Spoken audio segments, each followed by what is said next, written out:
আজ মহাষষ্ঠী, ষষ্ঠীর পুজো হবে বেলতলাতে। তো আজকে শারদীয়ার শুভেচ্ছা সবাইকে জানিয়ে আজকে আমি রান্না করব। আজকে তো নিরামিষ খেতে হয়, তার জন্য আজকে আমি বানাবো কসুরি মেথি দিয়ে পরোটা, মেথি পরোটা। তার জন্য লাগছে ময়দা, কসুরি মেথি নিয়েছি কিছুটা, জোয়ান, খাবার সোডা, নুন আর চিনি, জল আর সাদা তেল লাগছে। তার মধ্যে আমি নিয়ে নেব ময়দাটা, নিয়ে নেব 1 বাটি ময়দা নিলাম আমি। এর মধ্যে কসুরি মেথিটাও সব দিয়ে দেবো।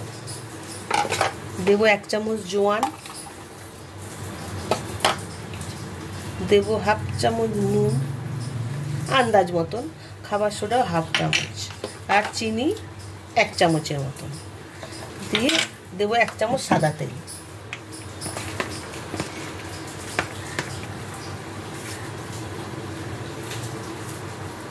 এই সবগুলো দিয়ে আমি জল দিয়ে এটা ভালো করে একটা ডো তৈরি করে নেবো, নিয়ে লেচি করে নেবো।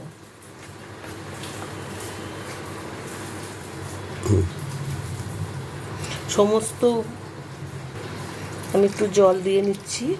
সমস্ত উপকরণগুলো দিয়ে আমি কিন্তু ময়দাটা শুকনো মেখে নিলাম। তারপরে আমি একটু জল দিয়ে এটা একটা ডো তৈরি করব, করে আমি লেচিগুলো করে নিয়ে দেখাচ্ছি।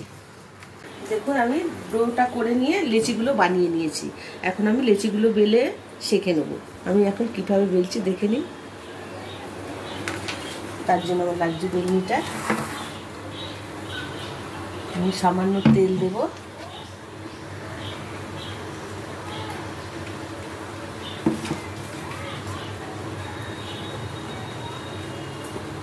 সব লিচিগুলোতে একটু তেল মাখিয়ে নেব।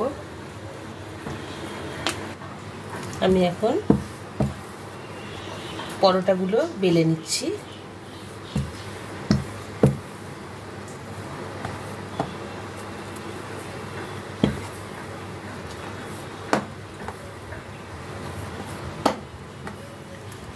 মহাষষ্ঠীতে মেথি পরোটা, সঙ্গে থাকবে চানা রাজমা।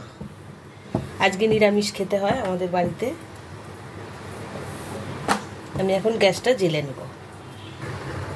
পরোটাগুলো আমি বেলে নিয়েছি, এখন আমি গ্যাসটা জ্বালাবো, জ্বালিয়ে তেল দেব।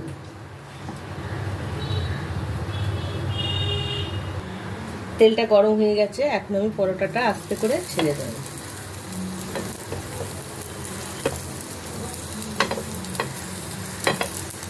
এক পিঠ হয়ে গেছে, এবার আমি উল্টে দেব, উল্টে পাল্টে ভেজে নেব মেথি পরোটাগুলো। আজ মহাষষ্ঠী, সেই উপলক্ষে আমি বানালাম মেথি পরোটা, কসুরি মেথি দিয়ে পরোটা। আজকে আমি খেয়ে দেখাবো। রাজমা চানা বানিয়ে ফেলেছি নিরামিষ, আজকে আমি খেয়ে দেখবো কেমন হয়েছে এই পরোটা। আজকের মহাষষ্ঠী, তার জন্য আমি সকালেই বানিয়েছি মেথি দিয়ে পরোটা, কসুরি মেথি দিয়ে পরোটা, আর বানিয়ে নিয়েছি রাজমা আর চানা ভেজ। আজকে নিরামিষ খেতে হয়, সঙ্গে একটা রসগোল্লা। আমি আজকে খেয়ে দেখবো পরোটা আর রাজমা কিভাবে বানিয়েছি। ফার্স্ট টাইম খেয়ে দেখছি যখন হয়েছে। অনেকেই কমেন্ট করেছে, দিদি ভাই খান না কেন আপনারা কি?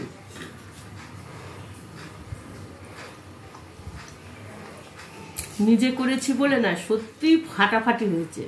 বাড়িতে আপনারা বানিয়ে খেয়ে দেখবেন একদিন, তারপরে আমাকে কমেন্ট করে জানাবেন কেমন হয়েছে।